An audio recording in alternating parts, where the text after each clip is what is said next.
Chaque jour, Charles et Carole vous présentent la leçon de l'école du sabbat.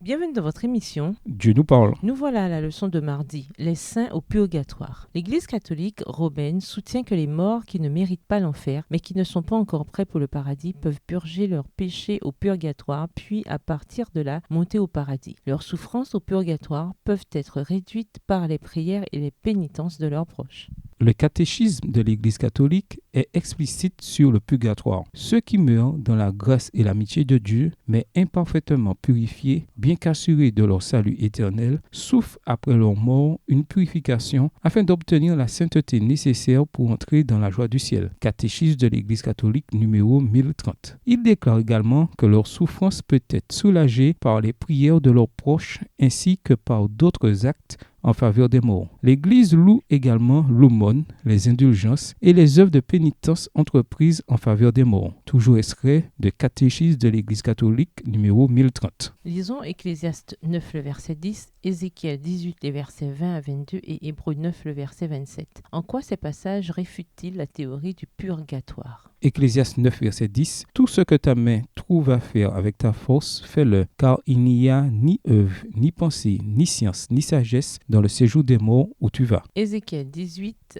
les versets 20 à 22. L'âme qui pêche, c'est celle qui mourra. Le fils ne portera pas l'iniquité de son père et le père ne portera pas l'iniquité de son fils. La justice du juste sera sur lui et la méchanceté du méchant sera sur lui. Si le méchant revient de tous les péchés qu'il a commis, s'il observe toutes mes lois et pratique la droiture et la justice, il vivra, il ne mourra pas. Toutes les transgressions qu'il a commises seront oubliées. Il vivra à cause de la justice qu'il a pratiquée. Hébreux 9, verset 27. Et comme il est réservé aux hommes de mourir une seule fois, après quoi vient le jugement. Le dogme du purgatoire associe la notion païenne d'un enfer de feu et la pratique païenne de prière pour les morts. Ce dogme est inacceptable pour ceux qui croient aux enseignements bibliques suivants. Premièrement, les morts demeurent inconscients dans leur tombe. Ecclésiaste 9, le verset 10. Deuxièmement, la justice d'un être humain déchu ne peut être transférée à un autre être humain déchu. Ézéchiel 18, les versets 20 à 22. Troisièmement, notre seul médiateur est Jésus-Christ. 1 Timothée 2, le verset 5.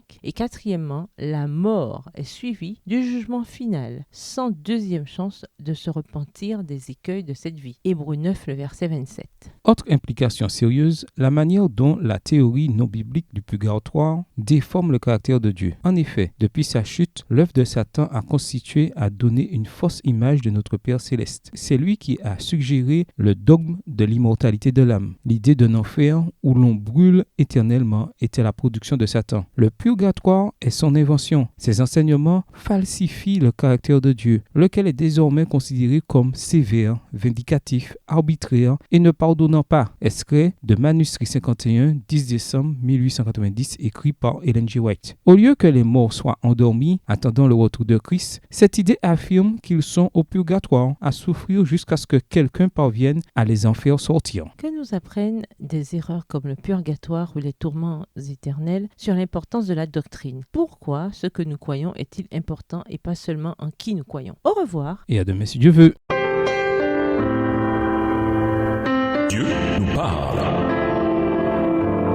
Chaque jour, Charles et Carole vous présentent la leçon de l'école du sabbat.